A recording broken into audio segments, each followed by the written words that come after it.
비켜요, 할머니. 여기가 어디라고 얼씬거려. 5억짜리 차야. 흠집 나면 당신이 책임질 거야? 수행원들이 거칠게 밀치자 낡은 리어카를 끄는 노인은 코웃음을 쳤습니다.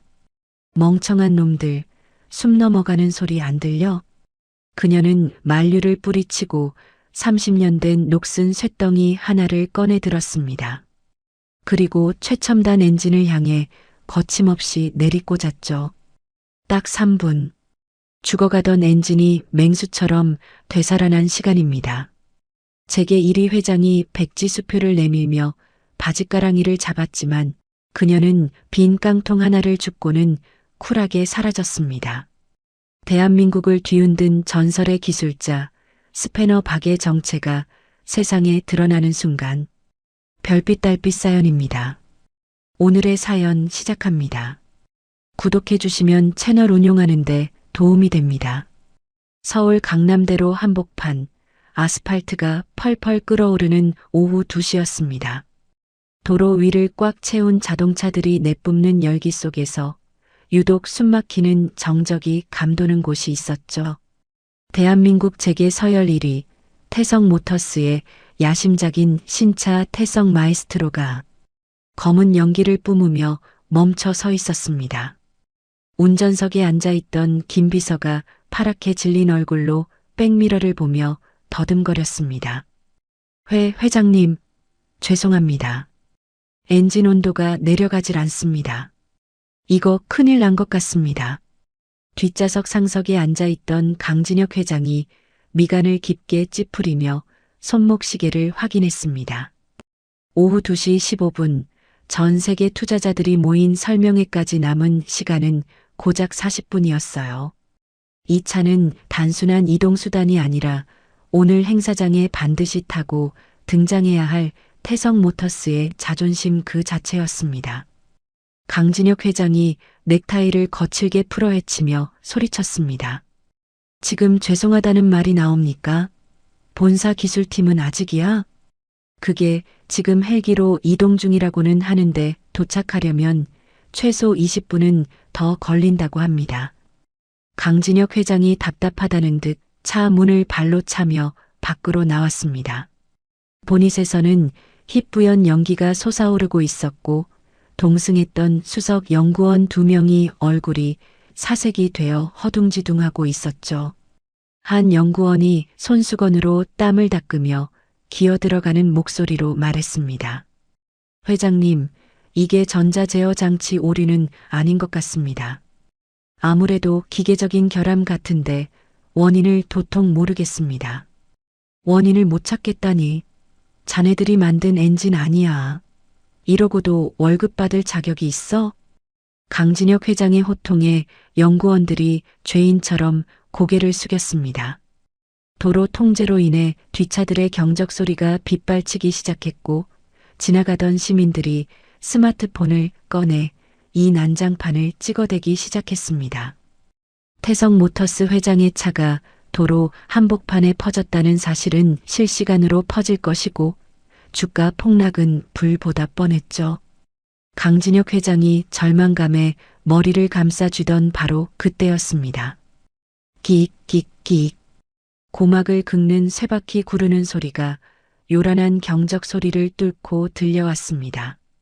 사람들의 시선이 소리가 난 쪽으로 쏠렸습니다. 산더미처럼 폐지를 쌓아 올린 낡은 리어카 한 대가 고급 세단들이 즐비한 도로를 역주행하고 있었죠. 리어카를 끄는 것은 허리가 굽은 왜소한 체격의 할머니 박막내였습니다. 꽃무늬 몸빼 바지에 챙이 넓은 모자로 얼굴을 가린 박막내는 마치 투명 인간처럼 태연하게 다가왔습니다. 경호원들이 화들짝 놀라며 박막내의 앞을 가로막았습니다. 할머니, 이쪽으로 오시면 안 됩니다. 위험해요. 저리 가세요. 경호원이 팔을 벌려 막아서자 박막내가 멈춰서서 고개를 들었습니다. 모자 아래로 깊게 패인 주름과 무심한 눈빛이 드러났죠. 박막내가 턱짓으로 연기가 피어오르는 태성 마에스트로의 보닛 쪽을 가리키며 툭 내뱉었습니다. 비켜봐. 애 잡겠네. 예. 할머니, 지금 뭐라고 하셨습니까? 여기는 관계자 외에는 접근 금지입니다.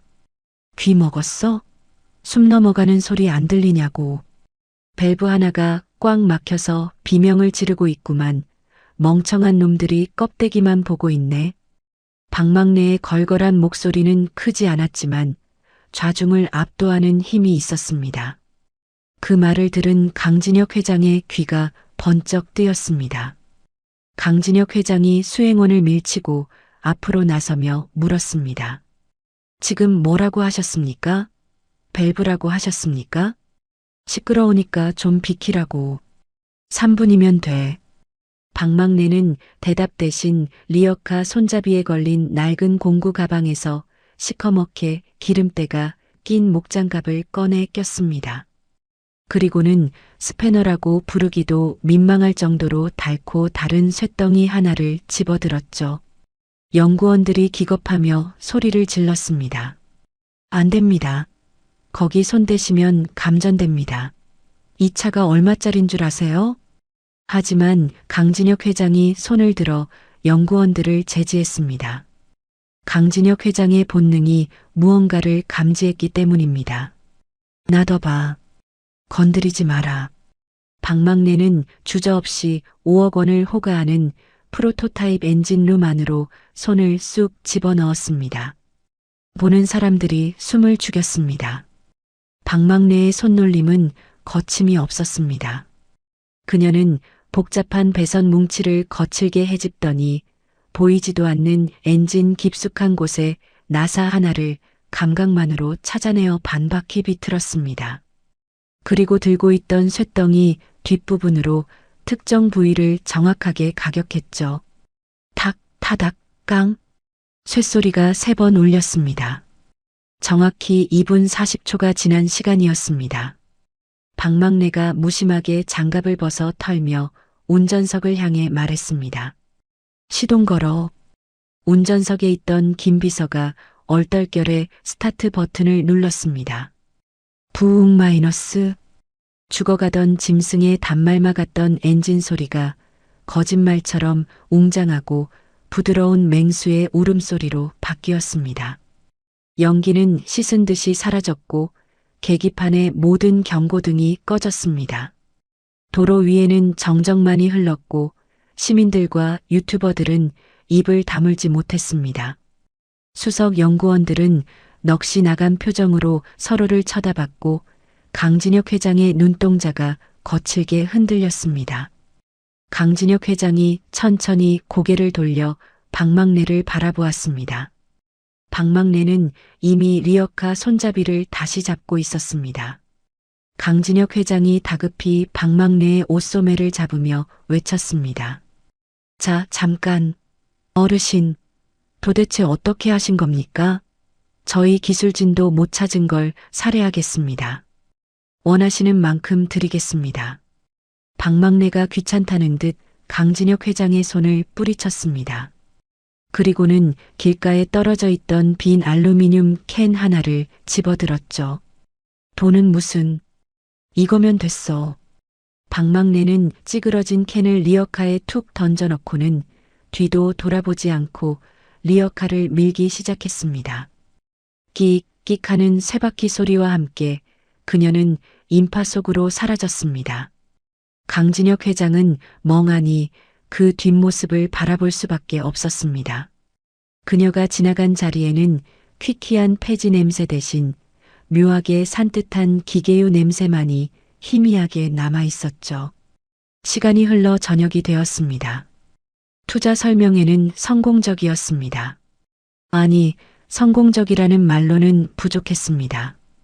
강남대로 리어카 할머니의 기적이라는 제목의 영상이 유튜브 조회수 1위를 찍으며 태성 모터스의 신차는 지옥에서 돌아온 엔진이라는 별칭과 함께 전 세계의 주목을 받게 되었습니다. 하지만 본사 최상층 회장실로 돌아온 강진혁 회장의 표정은 여전히 심각했습니다. 그는 소파에 깊숙이 몸을 파묻은 채 대형 모니터에 띄워진 고화질 현장 영상을 수십 번째 돌려보고 있었습니다. 김 실장, 기술팀 분석 결과는 나왔나? 김 실장이 서류철을 내려놓으며 조심스럽게 대답했습니다. 예, 회장님. 연구소장 말로는 이론적으로는 불가능한 응급처치라고 합니다.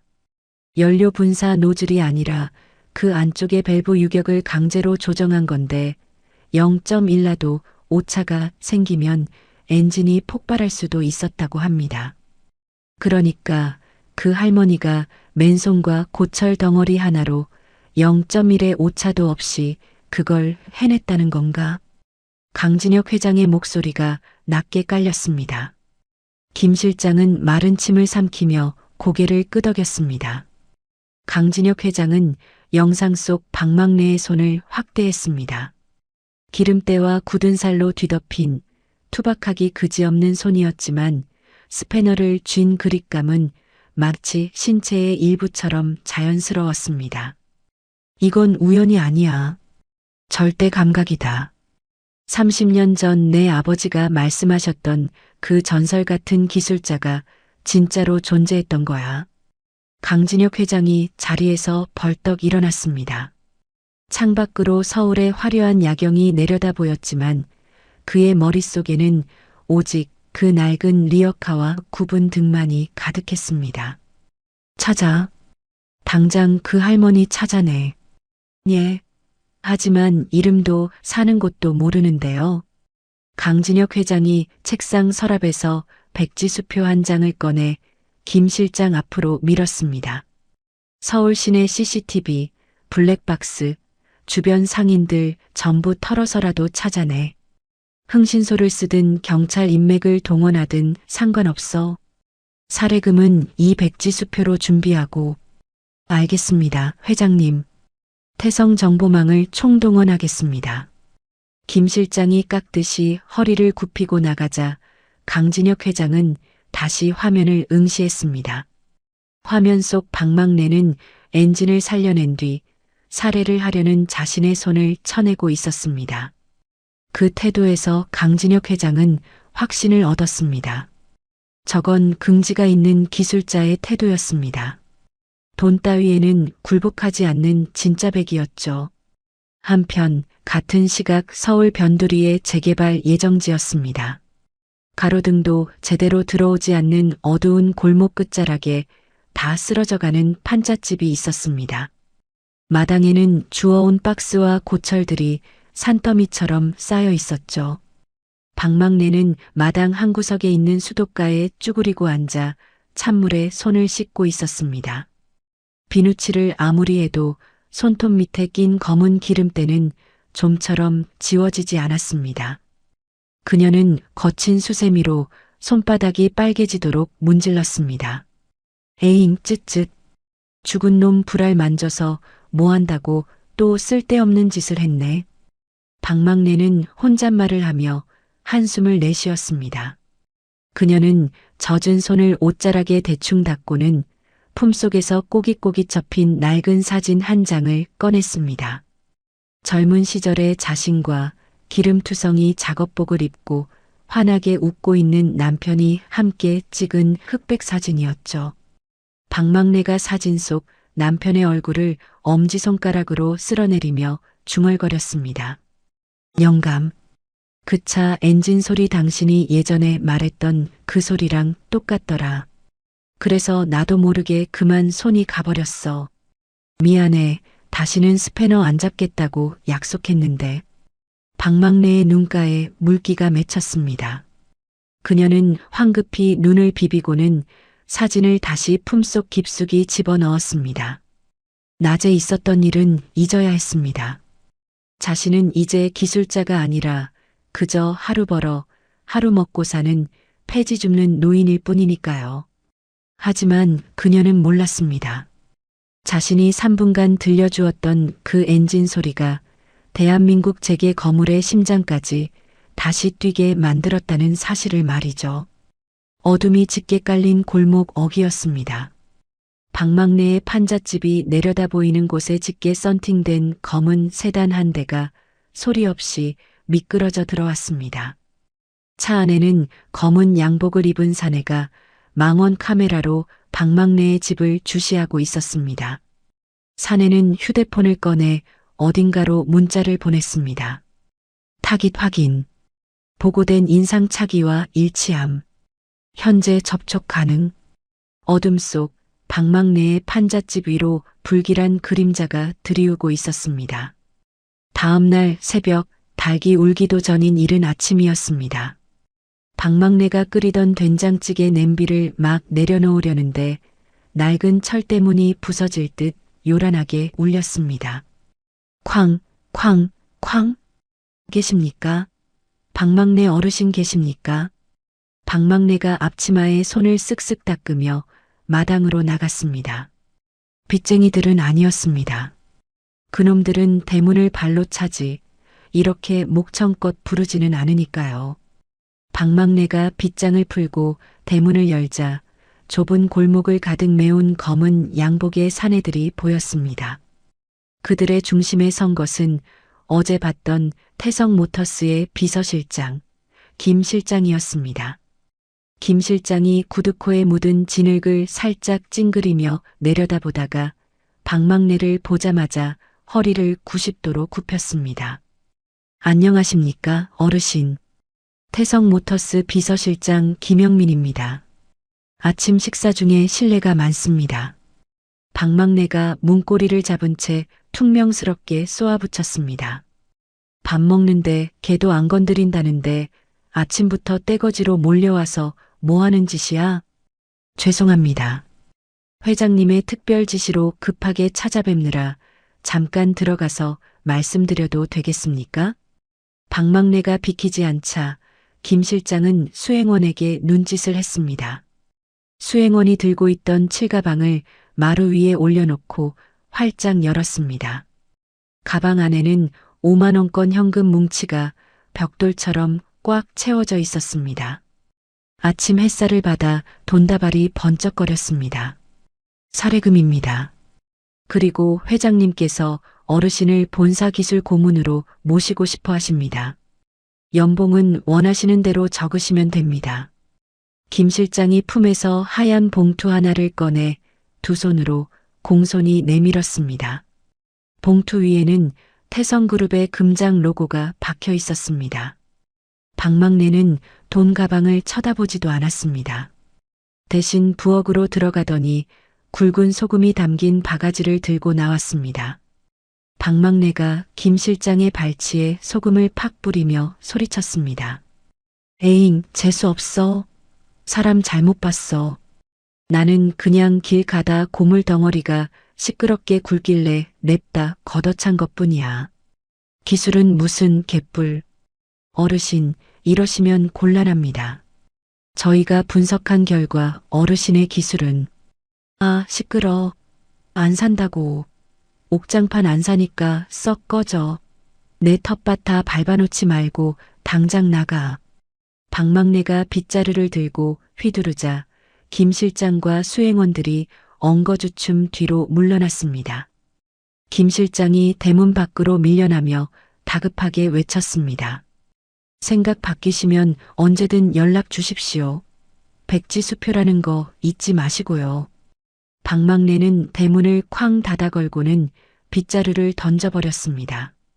평생 폐지를 주어도 만져보지 못할 돈이었지만 그녀의 눈에는 그저 짐짝처럼 보일 뿐이었습니다. 돈지랄도 병이야. 아침부터 밥맛 떨어지게. 오후가 되자 박막래는 여느 때처럼 리어카를 끌고 동네 고물상으로 향했습니다. 고물상 주인 김 씨가 저울 눈금을 흘깃거리며 트집을 잡았습니다.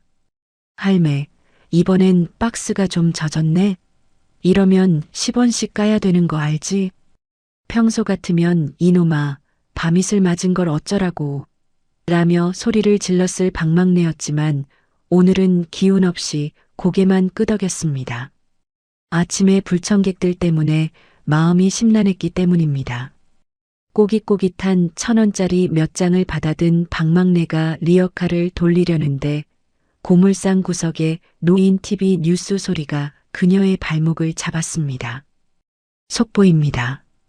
태성모터스의 경쟁사인 시성그룹 건설 부문이 서울 5호구 재개발 사업권을 정격 인수했습니다. 시성건설 측은 사업 속도를 높이기 위해 이번 주 내로 해당 구역의 강제 철거를 집행하겠다고 밝혔습니다. 박막래의 눈이 커졌습니다. 5호구 재개발 구역, 바로 자신의 판잣집이 있는 동네였습니다. 화면에는 굴삭기가 집들을 부수는 자료 화면이 나오고 있었습니다. 뭐라고? 이번 주? 고물상 김 씨가 혀를 차며 말했습니다. 아이고, 할매네 동네네. 시성놈들이 독하기로 유명하잖아. 보상금이고 뭐고 일단 밀어버린다던데 큰일 났구먼. 박막래는 리어카를 내팽개치고 집을 향해 달리기 시작했습니다. 숨이 턱끝까지 차올랐지만 멈출 수 없었습니다. 그 집은 단순한 판잣집이 아니었습니다. 죽은 남편과 함께 지은 그와의 추억이 고스란히 남아있는 유일한 장소였습니다. 박막래가 골목 어귀에 들어서자 매캐한 먼지와 비명소리가 들려왔습니다. 아이고, 사람 살려. 이거 나. 내 세간살이 다 부서진다. 법대로 하는 겁니다. 법대로. 싹 다 끌어내. 동네는 이미 아비규환이었습니다. 험상궂은 문신을 한 용역 깡패들이 주민들을 짐짝처럼 끌어내고 있었고 굴삭기 한 대가 위협적으로 굉음을 울리고 있었습니다. 박막래의 집 마당에는 이미 깡패들이 들이닥쳐 가재도구를 마당으로 집어 던지고 있었습니다. 깨진 장독대와 찢어진 옷가지들이 흙바닥에 뒹굴고 있었죠. 박막래가 비명을 지르며 달려들었습니다. 이놈들아, 남의 집에서 이게 무슨 짓이야. 용역 반장이 박막래를 거칠게 밀쳤습니다. 박막래가 바닥에 나뒹굴었습니다. 그때 박막래의 눈앞에 액자 하나가 떨어져 있었습니다. 남편과 함께 찍은 그녀가 목숨처럼 아끼는 그 사진이었습니다. 용역 반장이 비릿한 웃음을 지으며 군화발을 들어 올렸습니다. 오호, 이게 집주인 할망구 보물인가 보네. 밟으면 바스락 소리가 좋겠어. 안 돼. 그거 건드리지 마. 박막래가 손을 뻗었지만 역부족이었습니다. 군화발이 액자를 내려 찍으려는 찰나였습니다. 쾅! 엄청난 굉음과 함께 검은색 대형 세단이 용역들의 트럭을 들이받으며 마당으로 돌진해 들어왔습니다. 마이바흐였습니다. 갑작스러운 충돌에 놀란 용역들이 주춤거리며 물러섰습니다. 찌그러진 범퍼에서 연기가 피어오르는 가운데 뒷문이 열리고 한 남자가 내렸습니다. 잘 다려진 수트, 냉철한 눈빛, 그리고 오만할 정도로 당당한 태도, 강진혁 회장이었습니다. 그의 뒤로 십수명의 경호원들이 뛰어내려 순식간에 용역들을 제압했습니다.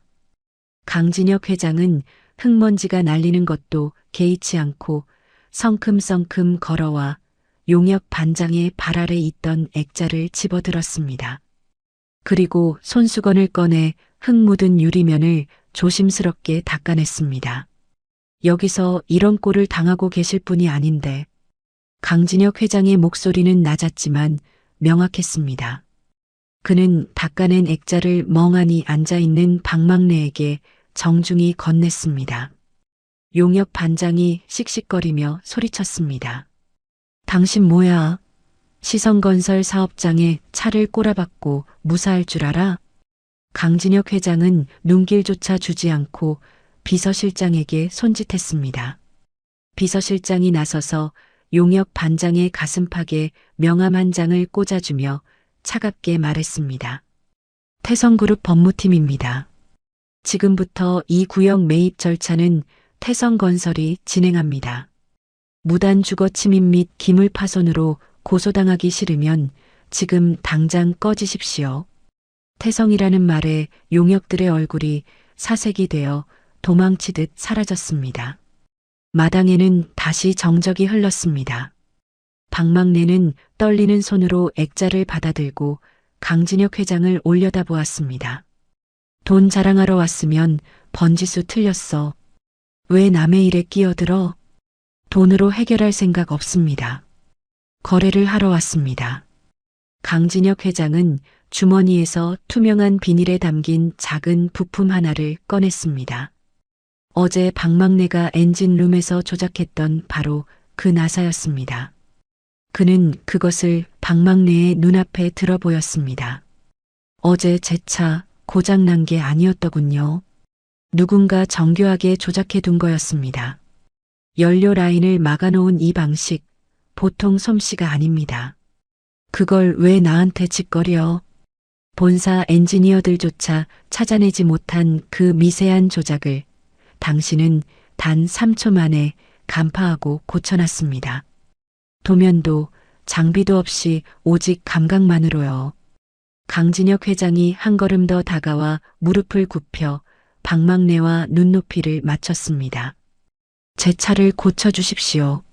아니, 태성모터스를 고쳐주십시오. 내부의 쥐새끼들을 잡고 완벽한 엔진을 완성하는 걸 도와주신다면 이 집, 그리고 어르신의 추억, 제가 목숨 걸고 지켜드립니다. 박막내의 시선이 다 쓰러져가는 자신의 집, 그리고 품에 안은 남편의 사진을 향했습니다. 그리고 다시 강진혁 회장의 이글거리는 눈빛으로 돌아왔습니다. 백지수표는 거절할 수 있었습니다. 하지만 남편과의 기억, 그리고 기술자로서의 끓어오르는 피는 거절하기 힘들었습니다. 박막내는 툭 하고 바지에 묻은 흙을 털고 일어났습니다. 조건이 하나 있어. 말씀하십시오. 무엇이든 들어드리겠습니다. 그 넥타이 맨새님들은 못 믿어. 내 조수, 내가 직접 골라. 토 달지 마. 강진혁 회장의 입꼬리가 미세하게 올라갔습니다. 거래 성립입니다. 어디로 모실까요? 박막내가 턱짓으로 골목 밖을 가리키며 말했습니다. 짜장면 집으로 가. 내 밥값 할 놈은 거기 있으니까. 두 사람은 흙먼지 날리는 폐허를 뒤로하고 마이바흐에 올라탔습니다. 박막내가 가리킨 곳은 강남의 화려한 빌딩 숲이 아닌 오토바이 배기음이 요란한 허름한 중국집 골목이었습니다. 강진혁 회장의 마이바흐가 멈춰 선 곳은 재개발 구역 어귀에 있는 허름한 중국집 만리장성 앞이었습니다. 점심시간이 지났는데도 가게 앞은 배달 오토바이들이 뿜어내는 매연으로 자욱했죠. 그곳에 더벅머리 청년 한동수가 쭈그리고 앉아 철가방을 행주로 닫고 있었습니다. 박막내가 차창 밖으로 손가락질하며 무심하게 툭 던졌습니다. 저놈이야. 강진혁 회장이 미간을 좁히며 물었습니다. 배달부 말입니까? 저 친구가 기술자라고요? 귀 먹었어? 저 오토바이 숨소리 안 들려? 한동수가 다 닦은 철가방을 오토바이 뒷좌석에 능숙하게 묶고는 시동을 걸었습니다. 낡아빠진 배달용 오토바이였지만 배기통만큼은 번쩍거리는 스테인리스로 개조되어 있었죠. 부릉, 부르릉. 한동수가 엑셀을 감자 낡은 오토바이에서 믿기 힘들 정도로 규칙적이고 경쾌한 배기음이 울려 퍼졌습니다. 엇박자가 전혀 없는 완벽한 연소의 소리였습니다. 박막내가 차 문을 열고 내리며 말했습니다. 저놈 기와기 만지는 솜씨가 예사가 아냐. 공기랑 기름 비율을 귀신같이 맞췄어. 내 귀는 못 속여. 강진혁 회장의 눈짓에 검은 양복을 입은 경호원들이 우르르 중국집 앞으로 달려갔습니다. 한동수가 헬멧을 쓰려다 말고 기겁하며 뒷걸음질 쳤습니다. 으악, 왜 이러세요? 저 단무지 안 빼먹었는데요. 서비스 군만두도 넣었다고요. 영문도 모른 채 양쪽 팔이 붙들려온 한동수는 강진혁 회장과 박막내 앞에 무릎 꿇려졌습니다. 잔뜩 겁에 질린 한동수의 눈앞에 강진혁 회장이 번쩍이는 태성모터스 사원증을 내밀었습니다. 자네 오늘부터 태성모터스 기술연구소 특별 채용이다. 연봉은 현재 수입의 10배. 거절하겠나? 한동수가 눈을 껌뻑이며 더듬거렸습니다. 네, 태성모터스요? 저 고졸인데요. 자동차 정비 자격증도 필기에서 떨어졌는데요. 학력은 상관없다. 면접관이 이분이니까. 강진혁 회장이 턱짓으로 방망래를 가리켰습니다. 한동수는 쭈글쭈글한 꽃무늬 몸빼 바지를 입은 할머니를 올려다보았습니다. 동네에서 폐지 줍는 꼬장꼬장한 할머니, 바로 그 방망래였습니다. 방망래가 한동수의 오토바이를 발로 툭 차며 물었습니다. 야, 철가방. 니놈 오토바이 엔진 오일에 뭐 섞었냐? 아, 그게 돈이 없어서 식용유랑 마늘 빻은 거 조금 섞어서 점도 맞췄는데요. 합격. 밥값 하러 가자. 방망래는 뒤도 돌아보지 않고 차에 올랐습니다. 한동수는 얼떨결에 헬멧도 벗지 못한 채 최고급 세단 뒷좌석에 구겨져 탔습니다. 1시간 뒤 대한민국 최고의 두뇌들만 모인다는 경기도 화성의 태성모터스 R&D 센터였습니다. 먼지 한 톨 없는 대리석 바닥 위로 난데없는 흙발 자국이 찍혔습니다. 연구소의 정적을 깨고 날카로운 고함이 터져 나왔습니다. 회장님, 지금 제정신이십니까? R&D 센터장인 민철기 상무의 목소리가 연구실을 쩌렁쩌렁 울렸습니다. 그는 유학파 출신의 엘리트 중 엘리트였죠.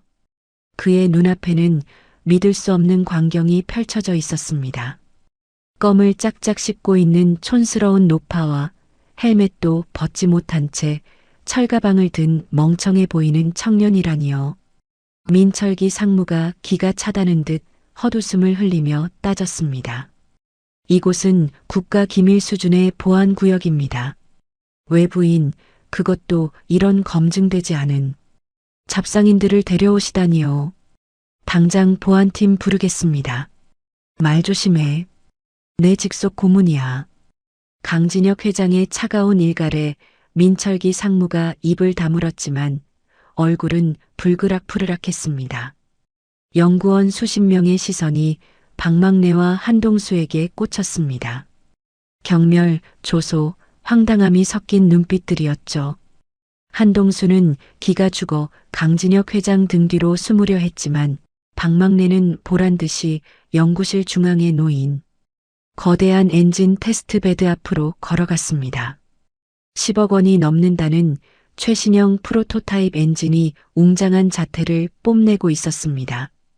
이게 그 문제의 심장인가 보네.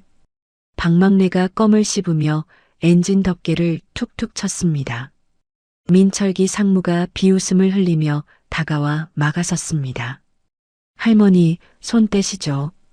그건 당신 같은 사람이 만질 물건이 아닙니다. 손때 묻으면 센서 오작동합니다. 센서 같은 소리하고 자빠졌네. 야, 넥타이. 네, 저 말입니까? 민철기 상무가 어이가 없다는 표정으로 자신을 가리켰습니다. 그래, 넌 의사가 청진기도 안 대보고 환자 수술하냐? 기계가 숨 넘어가겠다고 비명을 지르는데 모니터 숫자만 쳐다보고 있으니까 답이 안 나오지. 방망래는 뒤에 숨어있던 한동수를 불렀습니다. 야, 철가방. 시동 걸어. 네, 제가요? 이거 막 만져도 되나요?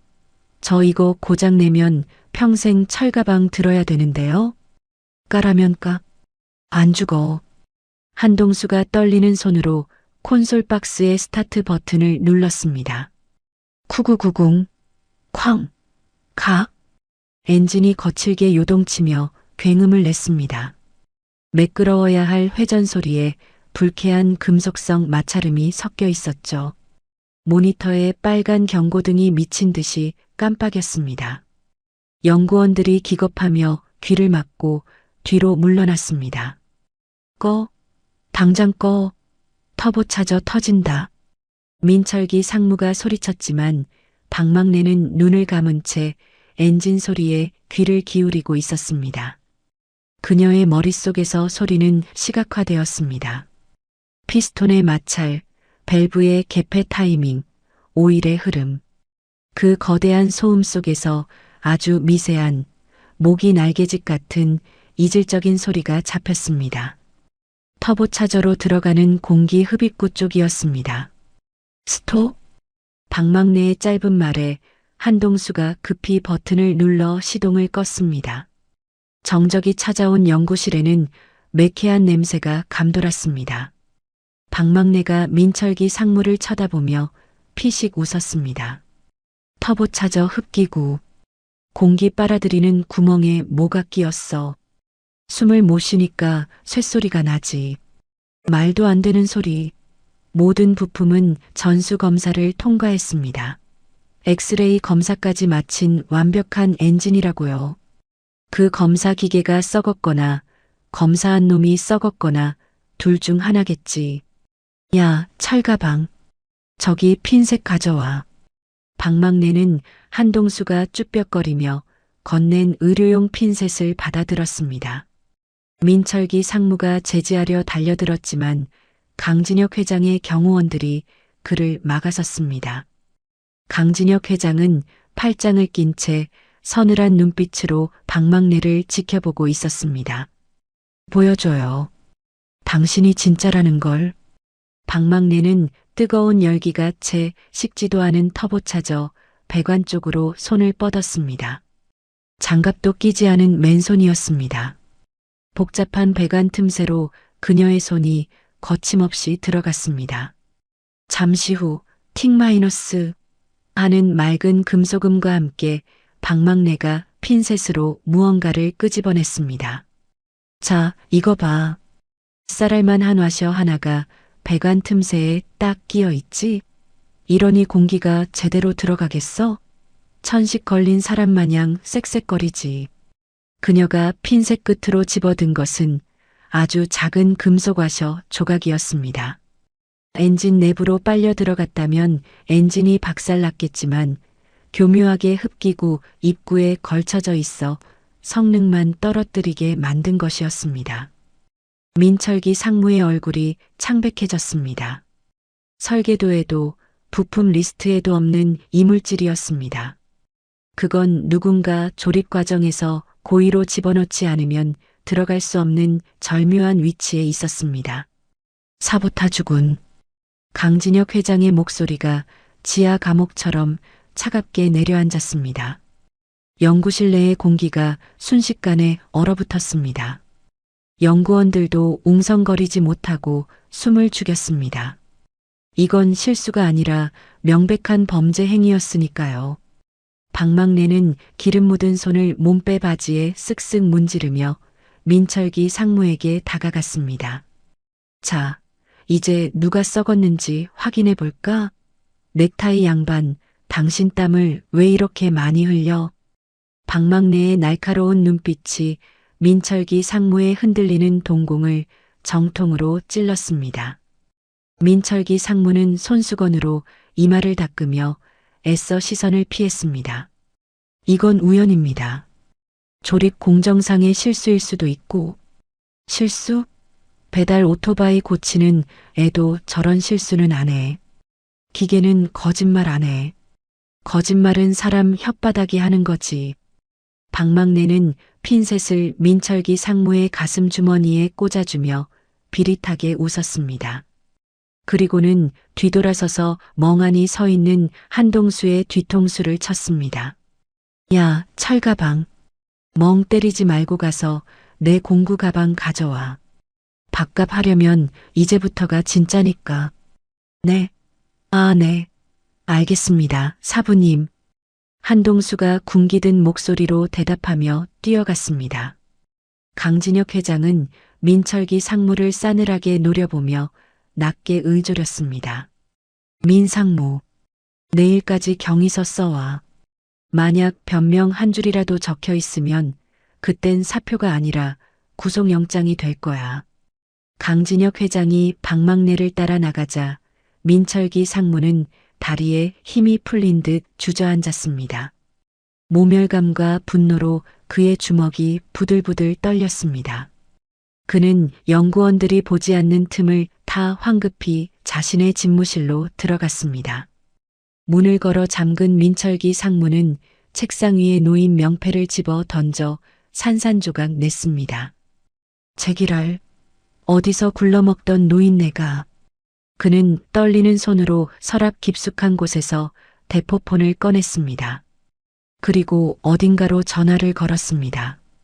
신호음이 몇 번 울리자 상대방이 전화를 받았습니다. 여보세요. 나야. 플랜 B 가동해. 민철기 상무의 눈에 도끼가 서렸습니다. 그 노인네 그냥 두면 안 되겠어. 30년 전 기록 전부 캐내. 경찰서 기록부터 병원 기록까지 싹 다 뒤져서 언론사에 뿌려. 살인 방화 전과자가 대기업 고문이 됐다고 대서특필하게 만들란 말이야. 전화를 끄는 민철기 상무는 창밖을 내려다보며 비릿한 미소를 지었습니다. 기술로 안 되면 사회적으로 매장시켜버리면 그만이었습니다. 방망래 감히 내 구역에 발을 들여 뼈도 못 추리게 해주지. 어둠이 내린 연구소 방, 차가운 바람이 불어오기 시작했습니다. 그 바람은 곧 방망래에게 닥쳐올 것엔 폭풍을 예고하고 있었습니다. 그날 오후 태성 모터스 R&D 센터의 분위기는 폭풍 전야처럼 무거웠습니다. 자존심에 깊은 상처를 입은 민철기 상무는 도끼 품은 눈으로 방망래를 노려보고 있었죠. 그는 이대로 물러설 생각이 추호도 없었습니다. 민철기 상무가 연구원들을 향해 손짓하자 대형 스크린에 검은 장막으로 가려진 차량 한 대의 사진이 띄워졌습니다. 좋습니다. 오전에 보여주신 그 핀셋쇼 아주 인상적이었습니다. 하지만 그건 운이 좋았을 뿐이죠. 민철기 상무가 비릿한 미소를 지으며 방망래에게 다가갔습니다. 어르신이 진짜 신의 손이라면 우리 연구소가 3년째 해결하지 못한 이 녀석도 고칠 수 있겠죠? 방망래가 입안에 든 사탕을 와작 깨물며 대꾸했습니다. 말 돌리지 말고 본론만 해. 또 무슨 꿍꿍이야? 프로젝트 X. 일명 유령이라 불리는 놈입니다. 시속 100km만 넘으면 핸들이 잠기고 차체가 뒤틀려서 테스트 드라이버들이 줄줄이 병원 신세를 졌죠. 수천억을 들여 개발했지만 원인을 못 찾아 폐기 직전인 흉물입니다. 민철기 상무가 강진혁 회장을 흘깃보며 말을 이었습니다. 이걸 고치신다면 인정하겠습니다. 하지만 못 고치신다면 회사를 기망한 사기죄로 이 자리에서 경찰서로 직행하셔야 할 겁니다. 강진혁 회장이 나서려 했지만 방망래가 손을 들어 제지했습니다. 콜, 그깟 유령, 내가 때려잡아주지. 대신 못 고치면 내가 나갈 테니까 고치면 내 놈이 사표 써. 좋습니다. 거래 성립이군요.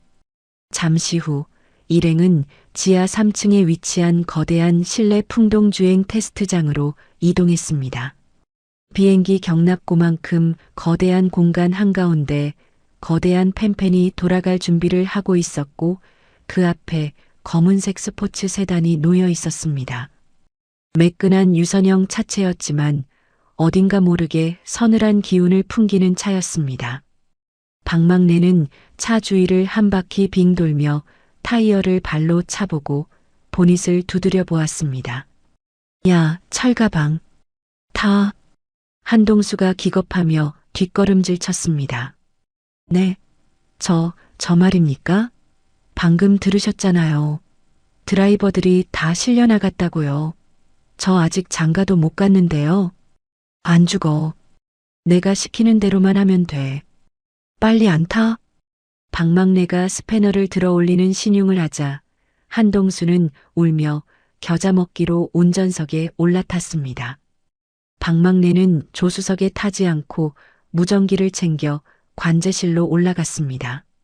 유리창 너머로 테스트 트랙이 한눈에 들어왔습니다. 민철기 상무가 팔짱을 끼고 관제실 모니터를 바라보며 비꼬았습니다. 자신만만하시더니 직접 안 타십니까? 겁나시나 보죠? 시끄러. 시작해. 거대한 풍동팬이 돌아가기 시작했습니다. 우웅 마이너스 하는 소리와 함께 인공바람이 차체를 때리기 시작했습니다. 한동수가 엑셀을 밟자 차가 롤러 위에서 속도를 높이기 시작했습니다. 계기판의 바늘이 60, 80을 넘어 순식간에 100km를 가리켰습니다. 으악, 할머니, 핸들이 안 먹어요. 무전기 너머로 한동수의 비명소리가 터져 나왔습니다. 차체가 미친 듯이 좌우로 요동치기 시작했습니다. 마치 보이지 않는 거인이 차를 잡고 흔드는 것 같았죠. 모니터의 진동 그래프가 위험 수치를 넘어 빨간색으로 치솟았습니다. 민철기 상무가 회심의 미소를 지으며 소리쳤습니다. 위험합니다. 당장 멈추세요. 타이어 터집니다. 한동수가 겁에 질려 브레이크로 발을 옮기려는 순간이었습니다. 방망래가 무전기에 대고 고함을 질렀습니다. 브레이크 밟지 마. 더 밟아. 엑셀 끝까지 밟아. 네. 미치셨어요? 죽는다니까요. 안 죽어. 뚫고 나가야 산다. 140km까지 올려. 당장.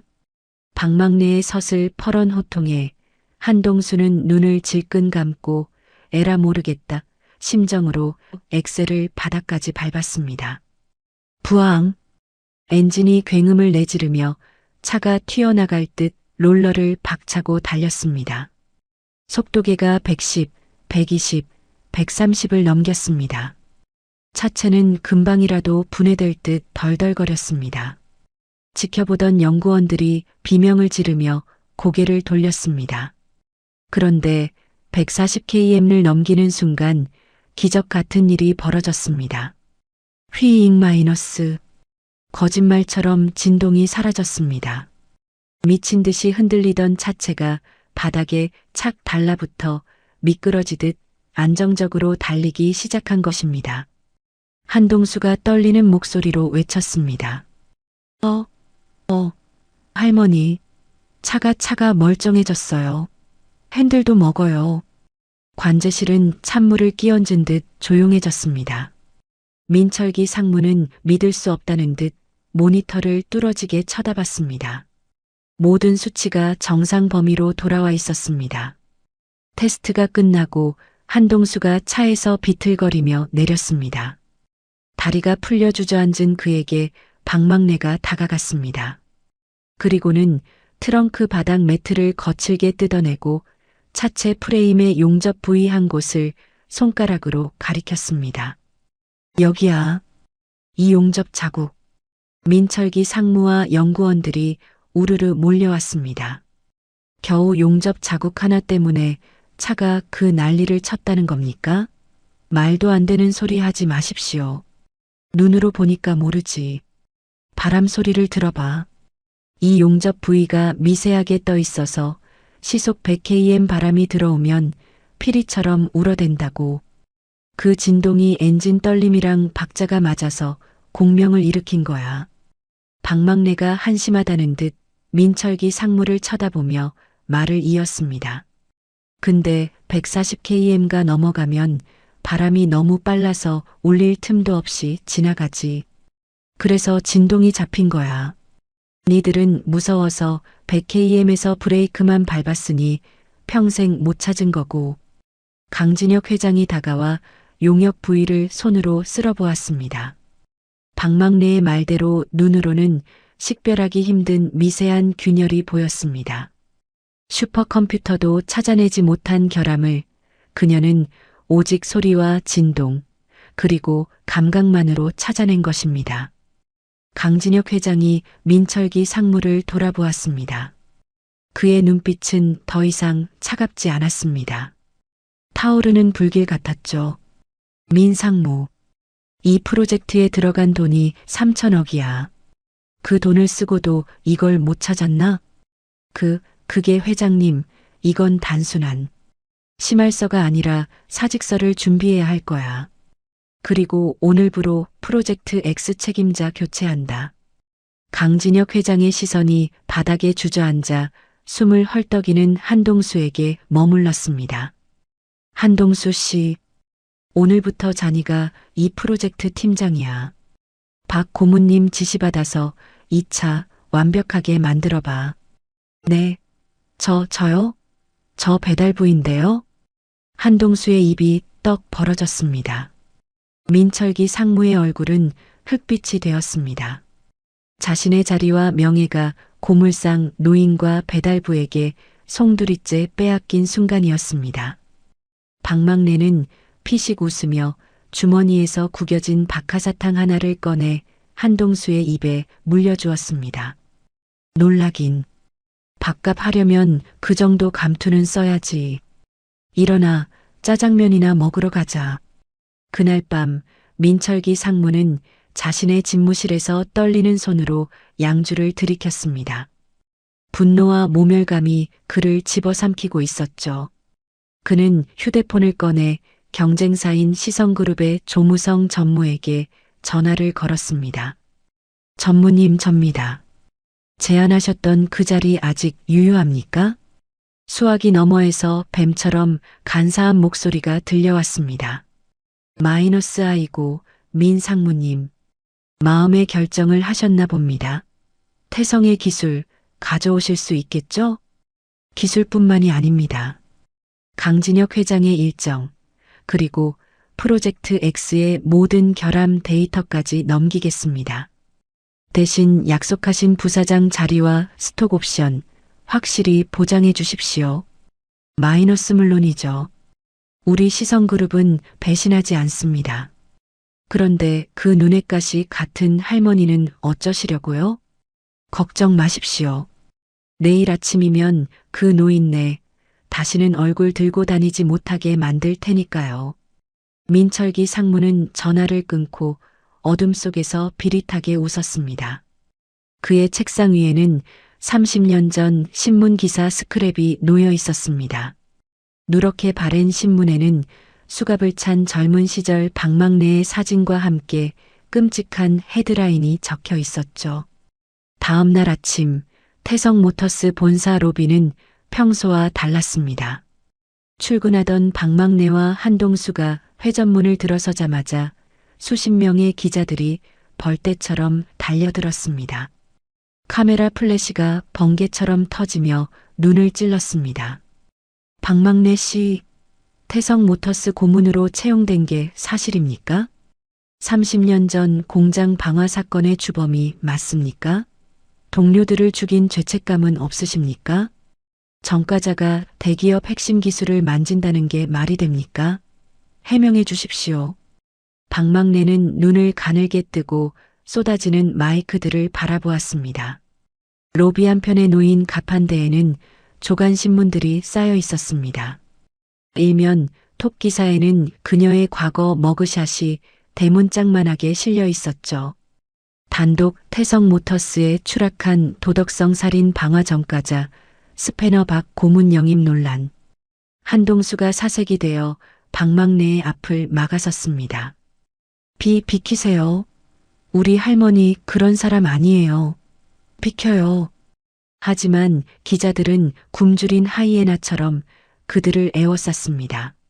멀리 2층 난간에서 민철기 상무가 팔짱을 낀 채 이 아수라장을 내려다보고 있었습니다.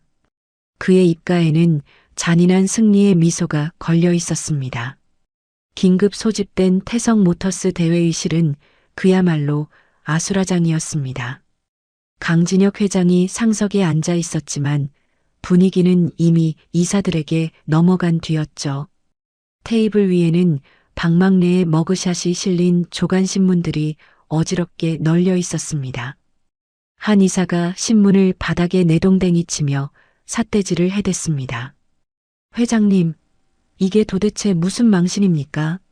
살인 방화범을 회사 고문으로 앉히다니요. 주가 떨어지는 소리 안 들리십니까? 맞습니다. 당장 해명하십시오. 아니, 해명이고 뭐고 당장 내보내세요. 안 그러면 회장님 해임안까지 상정하겠습니다. 이사들의 고성에 강진혁 회장은 입술을 꽉 깨물었습니다. 그때 회의실 문이 열리고 젖은 옷차림의 박막래와 한동수가 경호원들에 이끌려 들어왔습니다. 좌중의 시선이 두 사람에게 꽂혔습니다. 경멸과 혐오가 담긴 차가운 눈빛들이었죠. 민철기 상무가 의기양양한 표정으로 자리에서 일어나 박막래에게 다가갔습니다. 그는 손에 든 낡은 수사 기록 사본을 박막래의 눈앞에 흔들어 댔습니다. 박막래 씨, 본인 맞죠?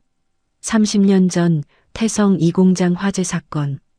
당시 동료 셋을 불길 속에 가두고 혼자 도망친 방화범. 박막래는 아무런 말도 하지 않고 민철기 상무를 노려보았습니다. 옆에 있던 한동수가 참지 못하고 소리쳤습니다. 말씀이 지나치시잖아요. 할머니가 그러실 뿐입니까? 뭔가 오해가 있을 겁니다. 오해? 이 기록이 오해라고? 법원이 땅땅땅 판결 내린 확정 판결문이야. 이 멍청한 놈아. 민철기 상무가 서류 뭉치로 한동수의 가슴팍을 툭툭 쳤습니다. 박막래가 한동수를 뒤로 밀치며 앞으로 나섰습니다. 그녀는 주머니에서 꼬깃꼬깃한 박하사탕을 꺼내 입에 물고 와작 깨물어 부수었습니다. 그 소리가 어찌나 큰지 회의실 안이 조용해질 정도였습니다. 그래, 불은 내가 질렀어.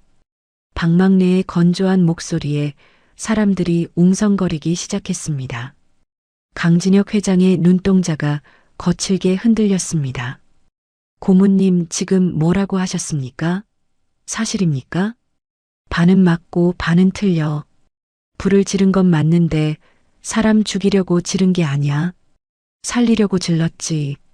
박막래가 30년 전의 그날을 회상하듯 먼 허공을 응시했습니다. 출구가 막혔어. 불길은 들이닥치는데 나갈 구멍이 없었다고. 그래서 가스통을 굴려서 벽을 폭파했어. 구멍이라도 뚫어서 애들 내보내려고. 소설을 쓰시는구만. 그래서 그 폭발 때문에 공장이 통째로 날아가고 사람까지 죽은 거 아닙니까? 민철기 상무가 코웃음을 쳤습니다. 박막래가 주먹을 꽉 쥐었습니다. 그녀의 손톱이 손바닥을 파고들었습니다. 아니, 내 폭발은 벽만 뚫었어. 근데 누군가 기름통을 굴러뜨렸지. 횡령 장부 태워 먹으려던 윗대가리 놈들이. 불장난을 핑계 삼아 공장을 잿더미로 만든 거야. 내 남편도 거기서 못 나왔고. 박막래의 목소리에는 서리 같은 한이 서려 있었습니다. 하지만 민철기 상무는 눈 하나 깜짝하지 않았습니다. 오히려 비릿한 미소를 지으며 이사들을 돌아보았습니다. 들으셨죠? 횡령이니 뭐니 하면서 죽은 공장장님들까지 모독하고 있습니다. 증거 있습니까? 없죠? 이게 바로 범죄자들의 전형적인 핑계입니다. 이 더러운 놈아, 내 애비가 그 공장장이었지? 그 피가 어디 가겠어. 박막래가 달려들려 하자 경비원들이 그녀의 양팔을 붙잡았습니다. 민철기 상무가 싸늘하게 명령했습니다. 끌어내. 당장 해고 처리하고 회사 근처엔 얼씬도 못하게 해. 잠깐, 안 됩니다. 한동수가 경비원들을 몸으로 밀치며 박막래 앞을 막아섰습니다. 평소 겁 많던 모습은 온데간데 없었습니다. 이분 없으면 프로젝트 X 완성 못합니다. 유일하게 결함을 찾아낸 분이라고요. 회장님, 제발요. 한동수가 강진혁 회장을 바라보며 애원했습니다. 하지만 강진혁 회장은 고개를 떨구고 있었습니다. 이사회에서 해임안이 거론된 이상 그에게도 당장 그녀를 지킬 힘이 없었던 겁니다. 민철기 상무가 혀를 차며 말했습니다. 아이고, 사제간의 정이 눈물겹네. 그래, 그럼 너도 나가. 정과자랑 한 패 먹고 회사 물 흐리는 놈은 필요 없어. 둘 다 짐 싸서 꺼져. 결국 박막내와 한동수는 경비원들에게 떠밀려 회사 로비 밖으로 쫓겨났습니다. 밖에는 장대비가 쏟아지고 있었습니다. 두 사람은 우산도 없이 차가운 빗줄기를 고스란히 맞았습니다. 박막내는 흠뻑 젖은 채 멍하니 태성 모터스의 높은 빌딩을 올려다보았습니다. 30년 전이나 지금이나 거대한 힘 앞에서 자신은 그저 힘없는 부품에 불과했습니다. 가자. 더러워서 안 한다. 박막내가 힘없이 돌아섰습니다. 그녀는 택시를 잡아타고 고향으로 내려갈 생각이었습니다. 다시는 스패너를 잡지 않으리라 죽은 남편 사진을 보며 다짐했었으니까요. 그런데 누군가 그녀의 손목을 낚아챘습니다. 한동수였습니다. 비에 젖은 한동수의 눈빛이 묘하게 번뜩이고 있었습니다.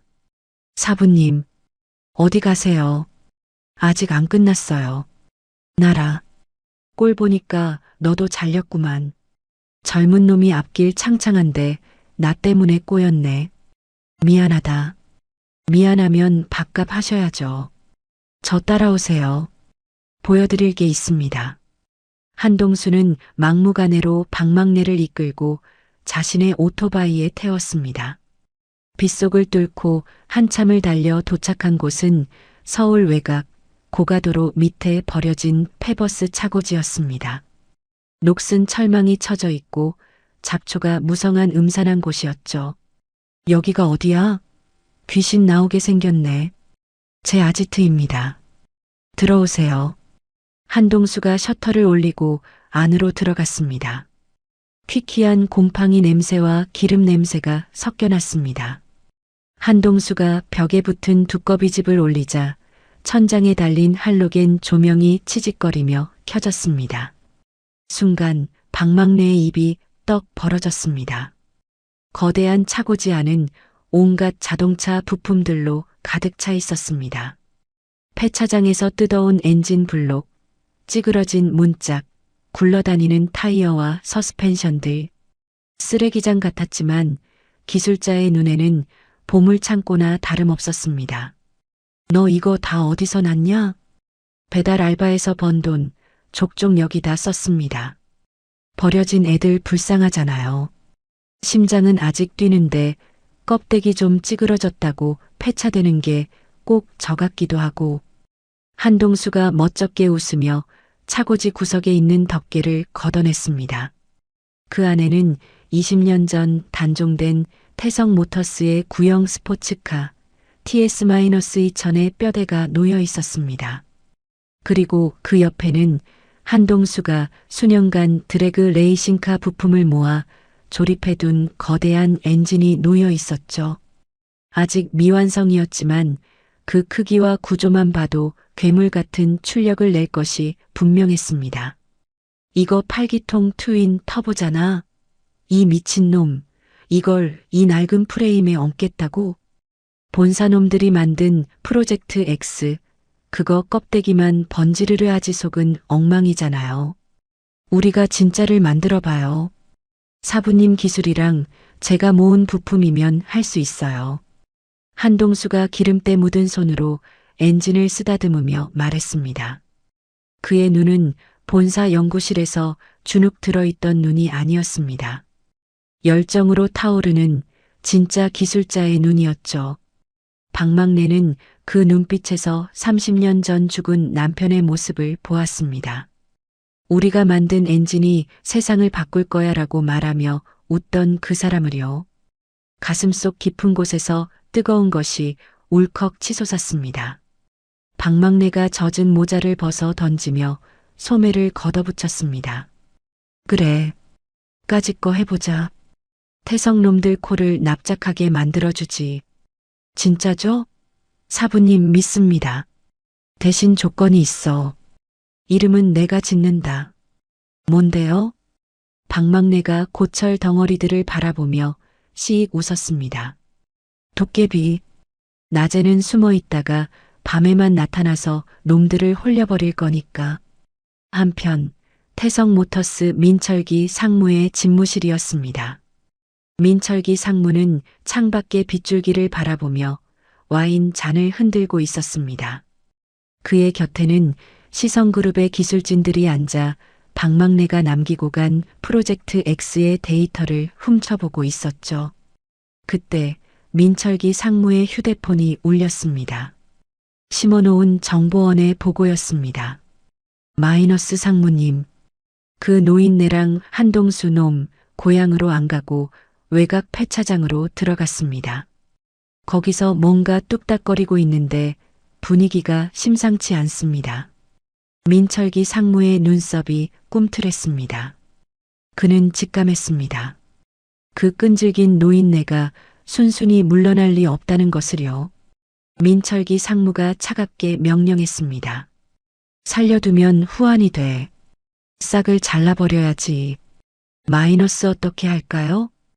애들 풀어. 오늘 밤 안으로 그 폐차장 싹 다 밀어버려. 차고 뭐고 다 부숴서 고철로 만들어버리라고. 알겠어? 전화를 끄는 민철기 상무는 잔인하게 웃었습니다. 어디 쥐새끼들이 발악을 해봐라. 내 손바닥 아니지. 페버스 차고지방 빗줄기는 더욱 거세지고 있었습니다. 그리고 어둠 속에서 쇠파이프를 든 그림자들이 하나둘씩 차고지를 향해 다가오고 있었습니다. 폭풍우가 몰아치는 밤, 박막내와 한동수의 운명을 건 마지막 밤샘 작업이 시작되고 있었습니다. 신차 발표의 전날 밤, 폭풍우가 몰아치는 서울 외곽의 페버스. 차고지 안은 밖의 날씨보다 더 뜨거운 열기로 가득 차 있었습니다. 박막내와 한동수는 일주일째 쪽잠을 자며 괴물차 도깨비를 완성하는데 매달리고 있었습니다. 돈이 없어 정품 부품은 꿈도 꿀 수 없는 상황이었습니다. 한동수가 땀을 비오듯 흘리며 난감한 표정으로 물었습니다. 사부님, 큰일 났습니다. 엔진 진동을 잡으려면 유압식 마운트가 있어야 하는데 그건 부품값만 200만 원이 넘어요. 우리 수중에 남은 돈 탈탈 털어도 5만 원뿐인데 어쩌죠? 박막내는 입에 문 드라이버를 뱉어내고 차고지 구석에 쌓인 폐타이어 더미를 가리켰습니다. 돈 없으면 몸으로 때워야지. 저기 굴러다니는 폐타이어 가져와. 네. 타이어는 왜요? 잘라서 겹쳐. 고무 탄성이 유압보다 못할 거 없어. 두께만 잘 맞추면 진동 잡는 귀신이야. 박막내의 지시에 한동수는 반신반의하며 폐타이어를 톱으로 잘라냈습니다. 박막내는 한술 더 떠서 고물 냉장고 뒷판을 뜯어내고 있었습니다. 사부님, 냉장고는 또 왜 부수십니까? 설마 그걸 차에 달려고요? 이 구리 파이프 봐라. 열전도율 끝내주지. 이걸 꼬아서 인터쿨러 라인 만들 거야. 정품 알루미늄 파이프보다 못생겼어도 성능은 이놈이 한 수위다. 두 사람은 미친 사람들처럼 고물상을 뒤져 부품을 조달했습니다. 박막내의 머릿속에 있는 설계도는 기존의 자동차 공학을 비웃는 듯 파격적이었습니다. 하지만 한동수가 조립을 마칠 때마다 그 조잡해 보이는 부품들은 기가 막히게 제자리를 찾아 들어갔습니다. 마침내 동수가 아껴왔던 8기통 트윈 터보 엔진이 구형 차체 위에 얹어졌습니다. 배선들이 혈관처럼 연결되고 폐타이어 마운트가 심장을 단단히 받쳤습니다. 자, 철가방. 심장 뛰게 해봐라. 한동수가 떨리는 손으로 배선을 연결하고 스타트 버튼을 눌렀습니다. 끼릭, 끼릭, 쿠아 앙마이너스. 차고지 지붕이 날아갈 듯한 엄청난 굉음이 터져 나왔습니다. 마치 굶주린 맹수가 포효하는 듯한 거친 배기음이었습니다. 매끄러운 신차의 소리가 아니라 야생의 날 것 그대로인 소리였죠. 한동수가 귀를 막으며 환호성을 질렀습니다. 우와, 대박이다. 사부님, 소리 들리세요? 심장이 쿵쾅거려요. 방망래도 기름투성이 얼굴로 환하게 웃었습니다. 30년 만에 그녀의 가슴 속에서도 뜨거운 엔진이 다시 돌아가기 시작했습니다. 그녀는 소매로 땀을 닦으며 막걸리 한 병을 꺼냈습니다. 고생했다. 한잔하자. 내일이면 태성놈들 이 소리 듣고 기절할 거다. 좋습니다. 건배. 두 사람이 종이컵에 막걸리를 따르고 부딪히려는 찰나였습니다. 화장창. 굳게 닫혀있던 차고지의 철제 셔터가 굉음과 함께 찌그러졌습니다. 지게차 한 대가 셔터를 뚫고 들어온 것입니다. 그 뒤로 쇠파이프와 화염병을 든 건장한 사내 수십 명이 우르르 몰려들어왔습니다. 민철기 상무가 보낸 용역 깡패들이었습니다. 용역 대장이 껌을 씹으며 비릿하게 웃었습니다. 찾았다. 요 쥐새끼들 여기서 소꿉 장난하고 있었네. 누구냐? 너희들. 한동수가 스패너를 들고 앞을 막아섰지만 다리는 후들거리고 있었습니다. 용역 대장이 손가락을 까딱였습니다. 다 부숴. 차는 고철로 만들고 사람들은 병신으로 만들어. 안 돼. 이 차는 안 돼. 한동수가 비명을 지르며 도깨비 앞을 가로막았습니다. 하지만 깡패들의 무자비한 쇠파이프 세례가 한동수에게 쏟아졌습니다. 으악! 한동수가 피를 흘리며 바닥에 쓰러졌습니다. 그 순간 깡패 하나가 들고 있던 화염병에 불을 붙여 도깨비를 향해 던지려 했습니다. 시뻘건 불꽃이 일렁이는 순간 방망래의 동공이 지진이라도 난 듯 흔들렸습니다. 불이야. 막내야. 도망쳐. 30년 전 화마가 집어삼키던 공장의 기억. 살려달라고 절규하던 동료들의 목소리. 그 끔찍한 트라우마가 방망래의 발목을 잡았습니다. 그녀는 공포에 질려 숨조차 쉬지 못한 채 굳어버렸습니다.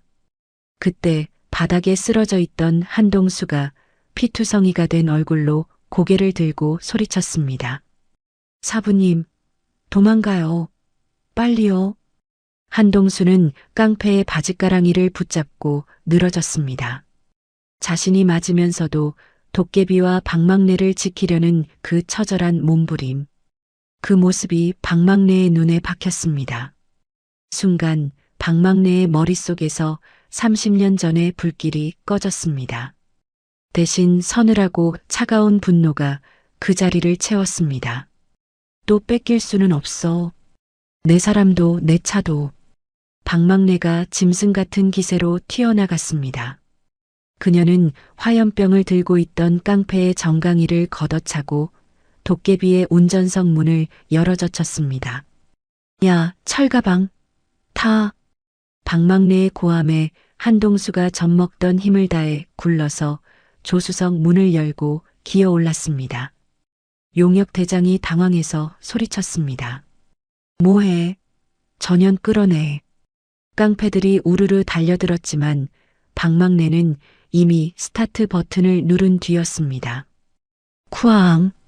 도깨비가 분노를 토해내듯 굉음을 질렀습니다. 방망래는 핸들을 끝까지 꺾고 엑셀을 밟았습니다. 끼잉 마이너스.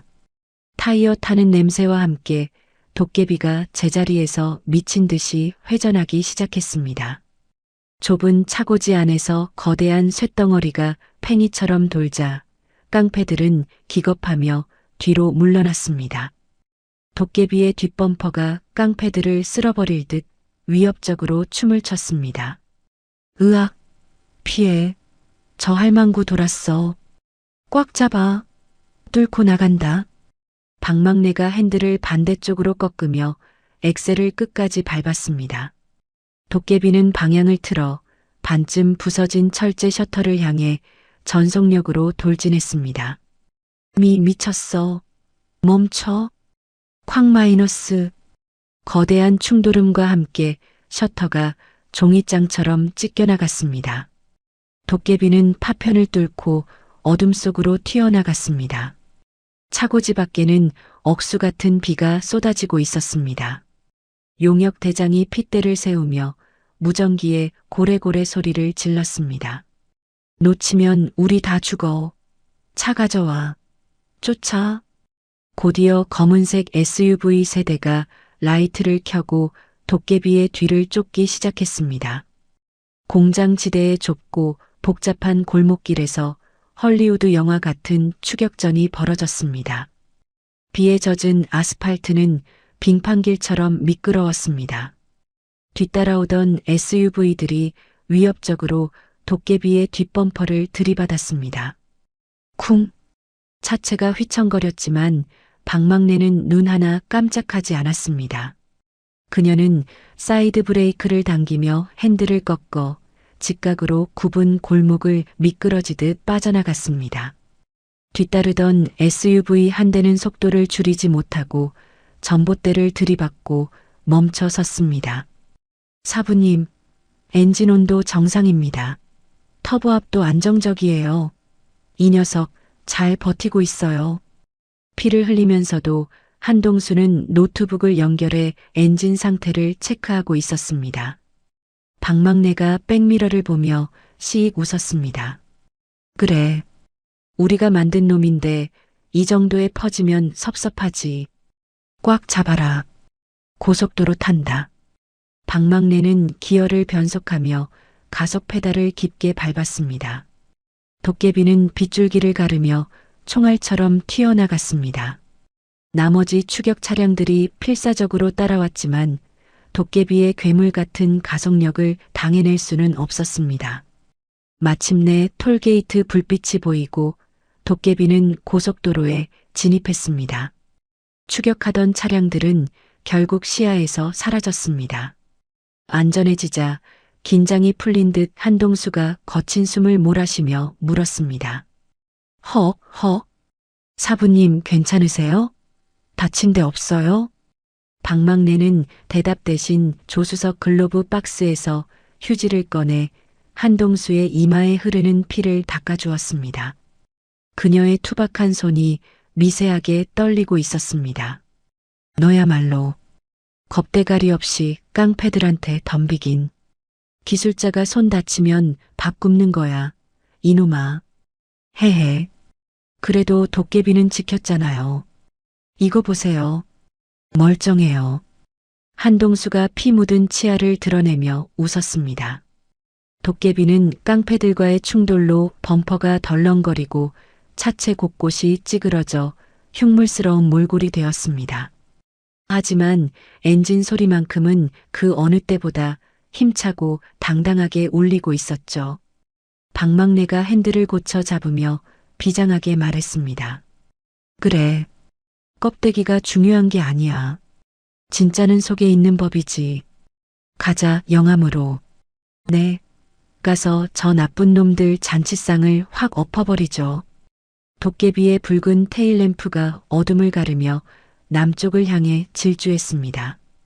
그것은 복수를 위해 지옥에서 돌아온 도깨비불 같았습니다. 날이 밝으면 전 세계가 지켜보는 앞에서 진짜와 가짜의 승부가 펼쳐질 것이었습니다. 박막내의 눈빛이 새벽 여명처럼 차갑게 빛났습니다. 전남 영암 인터내셔널 서킷, 구름 한 점 없는 파란 하늘 아래 수천 명의 관중이 운집해 있었습니다. 전 세계로 생중계되는 시성그룹과 태성모터스의 합작 신차 발표회장은 축제 분위기였죠. 단상 위에는 매끈하게 도색된 프로젝트 X가 화려한 조명을 받으며 서 있었습니다. 민철기 상무는 말끔한 정장 차림으로 마이크를 잡고 의기양양하게 외쳤습니다. 여러분 보십시오. 태성모터스가 3년 동안 풀지 못했던 진동 문제, 저 민철기와 시성그룹이 완벽하게 해결했습니다. 이제 이 차는 대한민국을 넘어 세계를 제패할 것입니다. 관중석에서 박수갈채가 쏟아졌습니다. 민철기 상무는 승리의 도취에 VIP석에 앉아 있는 강진혁 회장을 흘깃 쳐다보았습니다. 하지만 강진혁 회장의 표정은 차갑기 그지없었습니다. 강진혁 회장은 손목시계를 확인하더니 귀에 꽂은 이니어를 톡톡 두드렸습니다. 김 실장, 지금이야. 화면 돌려. 그 순간이었습니다. 민철기 상무의 얼굴을 비추던 초대형 전광판 화면이 지지직거리더니 갑자기 다른 영상으로 바뀌었습니다. 화면 속에는 비에 젖은 고속도로를 미친 듯이 질주하는 괴이한 차량 한 대가 잡혔습니다. 찌그러진 차체, 덜렁거리는 범퍼, 그을린 보닛, 마치 지옥불 구덩이에서 갓 튀어나온 듯한 흉물스러운 모습이었죠. 하지만 그 속도는 슈퍼카를 능가하고 있었습니다. 뭐야? 저거 꺼. 당장 끄란 말이야. 민철기 상무가 당황해 소리쳤지만 방송실은 이미 강진혁 회장의 직속 보안팀이 장악한 상태였습니다. 화면 속의 괴물차, 도깨비는 서킷 입구의 보안 게이트를 그대로 들이받고 행사장 안으로 난입했습니다. 쾅! 굉음과 함께 펜스가 박살나고 흙먼지가 피어올랐습니다. 관중들이 비명을 지르며 일어섰습니다. 도깨비는 행사장 한복판을 가로질러 민철기 상무가 서 있는 단상 바로 코앞에 끼익 소리를 내며 급정거했습니다. 엔진 열기로 인해 보닛 위로 아지랑이가 피어올랐습니다. 운전석 문이 열리고 꾀재재한 작업복 차림의 방망래가 내렸습니다. 그녀는 너덜거리는 앞범퍼가 거슬린다는 듯 발로 뻥 차서 떼어버렸습니다. 아이쿠, 시원하다. 남의 잔치에 불청객이 와서 미안하네. 수십 대의 방송 카메라가 일제히 방망래를 비쳤습니다. 민철기 상무가 뒷걸음질 치며 소리쳤습니다. 경비, 뭐해? 저 미친 노인네랑 고물차 당장 끌어내. 누가 고물차래? 내 놈이 만든 껍데기보다 100배는 튼튼한 내 새끼다. 방망래가 스패너를 어깨에 걸치며 민철기 상무를 쏘아보았습니다. 해결? 웃기고 있네. 속도 제한 걸어서 진동 구간 피한 거 누가 모를 줄 알아? 기술자는 거짓말 안 해. 내 놈 같은 사기꾼이나 하지. 장내가 술렁이기 시작했습니다. 그때 강진혁 회장이 자리에서 일어나 마이크를 잡았습니다. 박 고문 말씀이 일리가 있군요. 민 상무, 그렇게 자신 있다면 증명해 보시죠. 말로 떠드는 거 말고 진짜 실력으로. 강진혁 회장이 서킷 트랙을 가리키며 제안했습니다. 시성그룹의 신차 민 상무가 수정한 프로젝트 X, 그리고 박 고문의 차. 세대가 서킷을 돌아 가장 먼저 들어오는 차가 기술력을 입증하는 걸로 합시다. 어떻습니까? 전 국민이 지켜보는 앞에서 거절할 명분이 없었습니다. 민철기 상무는 입술을 깨물며 드라이버들에게 다가가 은밀하게 속삭였습니다. 수단 방법 가리지 마. 저 똥차 들이받아서라도 리타이어 시켜. 우승 못하면 너희도 끝이야. 잠시 후 출발선에 세 대의 차가 섰습니다. 최첨단 레이싱카들 사이에 낀 찌그러진 도깨비는 이질적이다 못해 처참해 보였습니다. 운전석에 앉은 한동수는 핸들을 꽉 쥐었습니다. 손바닥에 땀이 흥건했습니다. 사부님, 저놈들이 저 죽일 듯이 노려보는데요. 무전기 너머로 방망래의 담담한 목소리가 들려왔습니다. 쫄지 마. 내 엉덩이 밑에 깔린 엔진, 내가 만든 거야. 들이받으면 받아줘. 우리 애가 더 튼튼해. 출발 신호가 떨어졌습니다. 부앙. 세 대의 차가 동시에 튀어나갔습니다. 초반 직선 구간에서는 시성그룹의 레이싱카들이 앞서 나갔습니다. 민철기 상무의 프로젝트 X는 안정적으로 그 뒤를 따랐고 도깨비는 3위로 쳐졌습니다. 관중석에서 야유가 터져나왔습니다. 역시 고물차는 안 돼. 첫 번째 코너가 다가오자 시성그룹의 차 2대가 약속이나 한 듯 속도를 줄여 도깨비의 양옆을 막아섰습니다. 일명 샌드위치 작전이었습니다. 왼쪽 차가 도깨비의 옆구리를 쿵 하고 들이받았습니다. 으악! 한동수가 비명을 질렀지만 차체는 의외로 크게 밀리지 않았습니다. 방망내가 폐타이어를 잘라 만든 서스펜션 마운트가 충격을 고무공처럼 튕겨낸 것입니다. 사부님, 이거 튕겨내는데요? 그렇지. 그 탄력 이용해서 치고 나가. 한동수가 핸들을 꺾자 도깨비는 들이받으러 들어오는 상대 차량의 반동을 이용해 오히려 앞으로 튀어나갔습니다. 순식간에 포위망을 뚫은 도깨비가 민철기 상무의 차 뒤를 바짝 쫓았습니다. 이제 남은 건 가장 긴 직선 구간이었습니다. 민철기 상무가 관제실에서 악을 썼습니다. 밟아. 무조건 밟아. 추월당하면 죽여버릴 거야. 프로젝트 X의 드라이버가 공포에 질려 속도를 높였습니다. 시속 180km, 190km, 200km를 넘어서는 순간이었습니다. 민철기 상무가 소프트웨어로 막아놨던 진동 구간에 진입하자 차체가 미친 듯이 떨리기 시작했습니다. 드드드드득. 상무님, 핸들이 안 먹습니다.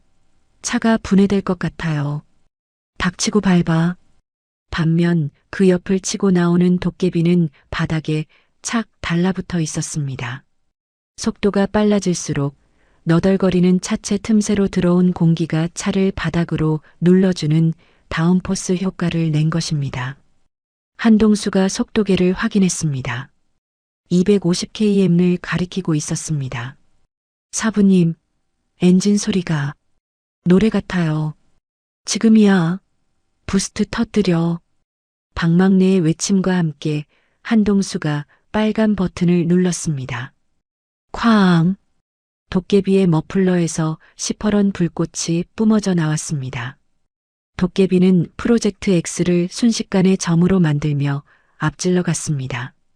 그 순간 민철기 상무의 차는 진동을 이기지 못하고 퍽 하는 소리와 함께 앞바퀴 축이 부러졌습니다. 중심을 잃은 프로젝트 X는 팽이처럼 돌며 트랙 밖 자갈밭으로 처박혔습니다. 시성그룹의 차들도 도깨비의 먼지조차 따라잡지 못했습니다. 체커기가 휘날렸습니다. 도깨비의 압도적인 우승이었습니다. 와! 관중들이 기립박수를 보냈습니다. 도깨비가 피트로 들어오자 엔진룸에서는 뜨거운 열기가 아지랑이처럼 피어오르고 있었지만 그 심장 박동 소리는 여전히 웅장하고 규칙적이었습니다. 차에서 내린 한동수는 다리가 풀려 주저앉았고 방망내는 그를 일으켜 세워주며 어깨를 두드렸습니다. 잘했다, 철가방. 밥값 제대로 했네.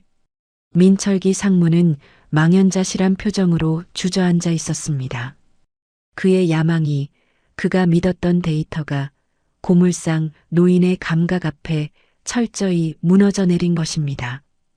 방망내는 수많은 카메라와 기자들을 대동하고 민철기 상무 앞으로 걸어갔습니다. 그리고 주머니에서 녹음기 하나를 꺼내 재생 버튼을 눌렀습니다.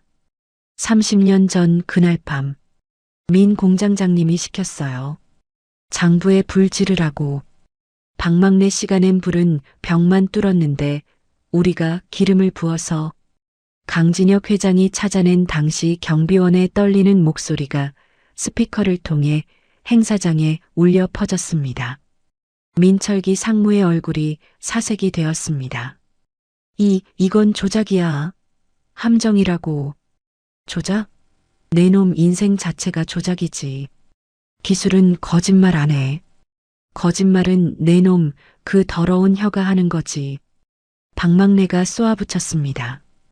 곧이어 사이렌 소리와 함께 경찰들이 들이닥쳤습니다.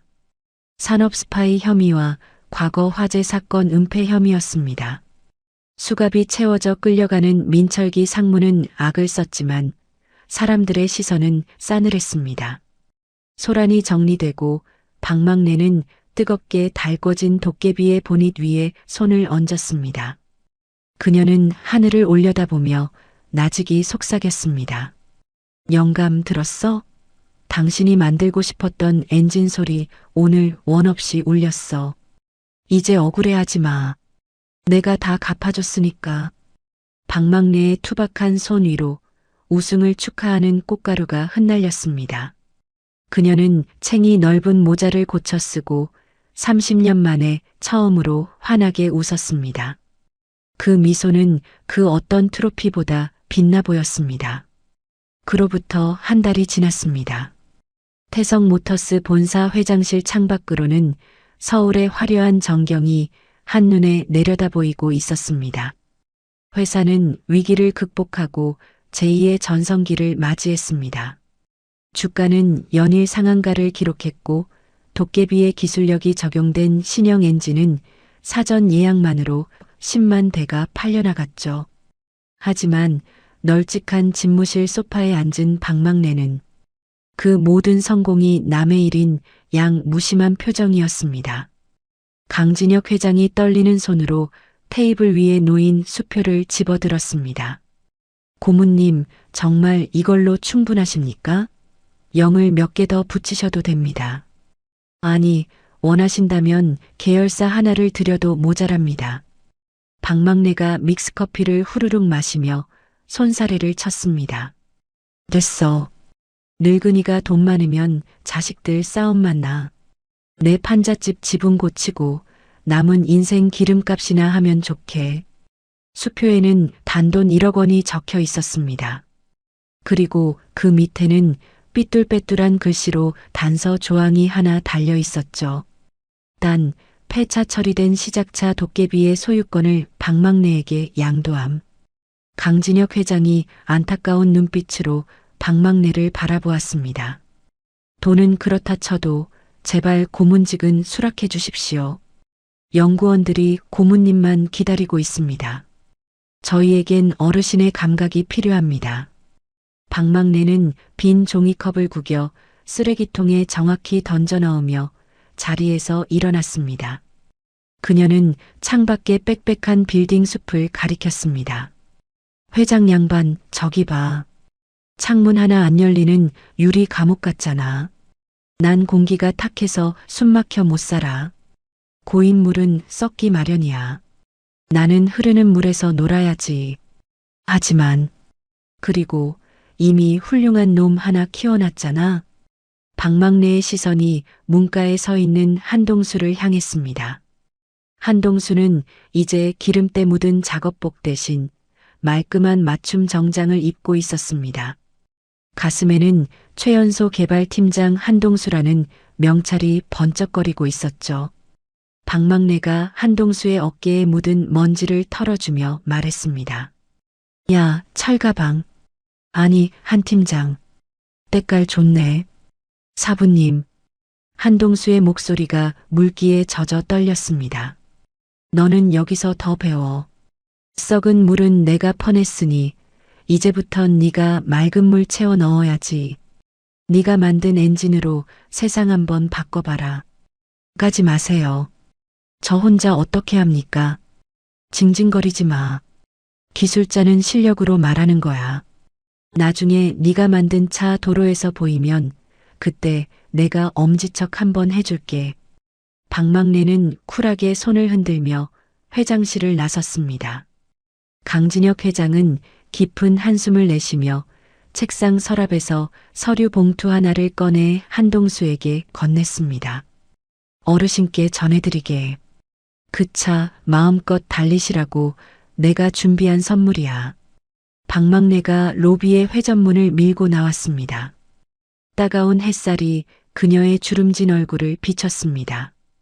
본사 입구에는 말끔하게 세차된 하지만 여전히 여기저기 찌그러진 자국이 훈장처럼 남아있는 도깨비가 세워져 있었습니다. 달라진 점이 있다면 범퍼에 정식 번호판이 달려있다는 것이었죠.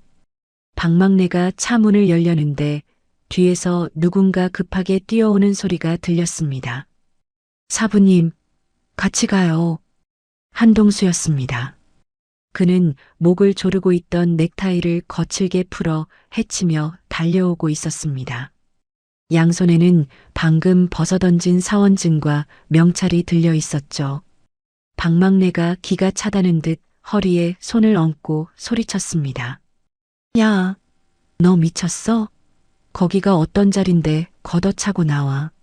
당장 안 들어가? 한동수가 숨을 헐떡이며 도깨비 조수석 문을 벌컥 열었습니다. 그리고는 입고 있던 재킷을 벗어 뒷좌석에 던져버렸습니다. 저도 그 빌딩 숲 공기는 안 맞더라고요. 비염 있어서 에어컨 바람 싫어하는 거 아시잖아요. 이 미친놈이 핑계도 가지가지다. 너 나중에 후회 안 할 자신 있어?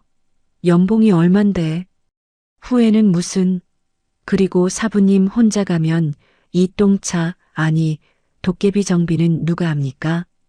허리도 안 좋으시면서 엔진 드러낼 수 있어요? 한동수가 주머니에서 꼬깃꼬깃한 목장갑을 꺼내 흔들어 보였습니다. 그의 얼굴에는 팀장 명찰을 달고 있을 때보다 훨씬 생기가 돌고 있었습니다. 마치 철가방을 들고 오토바이를 탈 때처럼 자유로워 보였죠. 박막내는 어이없다는 듯 혀를 찼지만 입가에 번지는 미소는 감출 수 없었습니다. 에잉 쯧쯧. 밥벌레 하나가 또 혹처럼 붙었네. 내 밥줄 끊으려고 작정을 했구나. 밥값 한다니까요. 가는 길에 휴게소 들러서 우동이나 사주세요. 곱빼기로. 시끄러. 타기나 해. 안전벨트 안 매면 출발 안 한다. 부앙. 도깨비의 시동이 걸리자 여전히 우렁찬 엔진 소리가 빌딩 숲을 울렸습니다. 강진혁 회장은 집무실 창가에서 멀어지는 도깨비의 뒷모습을 내려다보며 씁쓸하지만 흐뭇한 미소를 지었습니다. 그렇게 두 개짜 기술자는 세상이 정해준 길을 벗어나 자신들만의 길을 향해 엑셀을 밟았습니다. 1년 후 동해안을 따라 뻗은 7번 국도였습니다. 파란 바다가 넘실거리는 해안도로 갓길에 기괴하게 생긴 캠핑카 한 대가 서 있었습니다. 지붕에는 온갖 공구통과 예비 타이어가 실려 있고 차체 옆면에는 페인트로 투박하게 쓴 글씨가 적혀 있었죠. 박앤드한 출장 수리 마이너스 못 고치면 공짜, 고치면 밥값. 바로 개조된 도깨비였습니다. 본네트를 열어젖힌 캠핑카 그늘 아래서 박막내와 한동수가 티격태격하고 있었습니다. 두 사람 모두 기름때 묻은 작업복 차림이었지만 얼굴은 햇볕에 그을려 건강해 보였습니다. 야, 거기 10스패너 말고 10이 달라고 했지. 너는 1년이 지나도 눈썰미가 안 느냐? 아 참 알았어요. 할머니는 노안이라면서요. 돋보기나 좀 쓰고 말씀하세요. 뭐라고? 이놈이 스승한테 못하는 소리가 없어. 그때 낡은 용달 트럭 한 대가 끼익 소리를 내며 그들 앞에 위태롭게 멈춰 섰습니다. 트럭 본네트 틈으로 검은 연기가 펄펄 끓어오르고 있었죠. 당황한 트럭 운전사가 땀을 뻘뻘 흘리며 내렸습니다. 아이고, 큰일 났네. 배달 가야 하는데 혹시 차 좀 봐주실 수 있나요? 긴급 출동 부르면 1시간은 걸린다는데. 박막내와 한동수가 동시에 서로를 쳐다보고 씩 웃었습니다. 박막내가 익숙하게 목장갑을 끼며 트럭 쪽으로 걸어갔습니다. 그녀는 트럭 엔진 소리에 귀를 기울이더니 콧방귀를 뀌었습니다.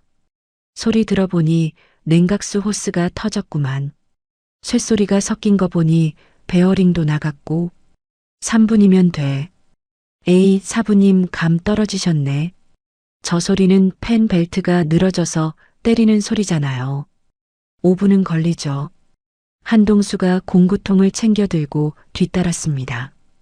트럭 운전사는 이 꾀죄죄한 두 사람이 미덥지 않은 눈치였습니다. 저기 진짜 고칠 수 있는 거 맞아요? 이거 오래된 차라 부품도 없는데. 박막내는 대답 대신 도깨비의 대시보드 위에 붙어 있는 사진을 힐끗 보았습니다. 사진 속 남편이 환하게 웃으며 그녀를 응원하고 있었습니다. 이제 그녀는 혼자가 아니었습니다. 그녀의 기술을 이어받은 제자, 그리고 그녀를 믿어주는 사람들이 있었으니까요. 걱정 마쇼. 차는 거짓말 안 해. 아픈 데만 긁어주면 금방 낫는 법이야. 자, 선수 입장. 한동수의 힘찬 외침과 함께 두 사람의 손이 트럭 엔진 속으로 거침없이 들어갔습니다. 파도 소리와 갈매기 울음소리, 그리고 팅, 탕, 깡하는 경쾌한 금속음이 국도 위에 오케스트라처럼 울려 퍼졌습니다. 지나가던 차들이 호기심 어린 눈으로 그들을 쳐다봤지만 두 사람은 신경 쓰지 않았습니다. 오직 손끝에 전해지는 엔진의 박동에만 집중할 뿐이었죠. 잠시 후 트럭의 시동이 걸렸습니다. 부릉 마이너스 부르릉 마이너스. 죽어가던 트럭이 언제 그랬냐는 듯 힘찬 엔진 소리를 냈습니다. 트럭 운전사가 믿을 수 없다는 듯 입을 다물지 못했습니다. 와, 세상에, 진짜 고쳐졌네. 감사합니다. 정말 감사합니다. 운전사가 지갑을 꺼내려 하자 박막내가 손을 저었습니다. 그녀는 트럭 짐칸에 실려있던 사과 박스를 가리켰습니다. 돈은 됐고 저 사과나 몇 알 주고 가. 우리 조수놈이 아까부터 배고프다고 징징대서 말이야. 아이고, 그럼요. 한 박스 다 가져가세요. 트럭이 경적을 울리며 떠나갔습니다. 박막내와 한동수는 길가에 나란히 앉아 빨갛게 잘 익은 사과를 옷에 쓱쓱 문질러 한 입 베어 물었습니다. 저 멀리 수평선 너머로 붉은 노을이 지고 있었습니다. 도깨비의 라디오에서는 흘러간 옛 팝송이 잔잔하게 흘러나왔습니다. 사부님, 그거 아세요? 한동수가 입가에 사과즙을 묻힌 채 물었습니다. 뭐가? 방금 고친 트럭 엔진 소리랑 파도 소리랑 박자가 딱 맞는 거요. 쿵, 짝, 쿵, 짝 하고요. 박막내가 피식 웃으며 한동수의 머리를 쥐어박았습니다. 이제야 귀가 좀 트였네. 그래, 세상 만물이 다 심장이 있어서 뛰는 거야. 기계든 사람이든 바다든. 박막내는 다 먹은 사과 꽁다리를 던지고 자리에서 일어났습니다. 그녀는 도깨비의 운전석에 올라타며 소리쳤습니다. 자, 밥값 했으니 또 가보자. 세상 천지에 아프다고 비명 지르는 놈들이 널렸다. 같이 가요. 한동수가 조수석에 뛰어 올랐습니다. 도깨비가 힘차게 엑셀을 밟으며 노을 속으로 달려나갔습니다. 그 뒷모습 위로 박막내의 나지막한 목소리가 파도 소리에 실려 흩어졌습니다. 기계는 거짓말을 하지 않아요. 사람의 마음도 마찬가지죠. 진심으로 대하면 반드시 심장은 다시 뜁니다. 우리 도깨비처럼 말이에요. 오늘 이야기 스패너 박과 도깨비 어떠셨나요? 수십억 원의 백지수표보다 낡은 고물차와 자유를 선택한 박막내 할머니, 그리고 안정된 팀장 자리를 박차고 그녀를 따라 나선 청년 동수 씨. 두 사람의 선택이 우리에게 묘한 쾌감과 위로를 주는 것 같습니다. 기계는 거짓말을 하지 않는다. 할머니의 이 투박한 한마디가 유독 가슴 깊이 남는 건 아마도 우리가 너무 많은 거짓과 거칠애 속에 살고 있기 때문 아닐까요? 화려한 겉모습보다는 보이지 않는 곳에서 뜨겁게 뛰고 있는 진짜 심장의 가치를 다시 한번 생각하게 만드는 시간이었습니다.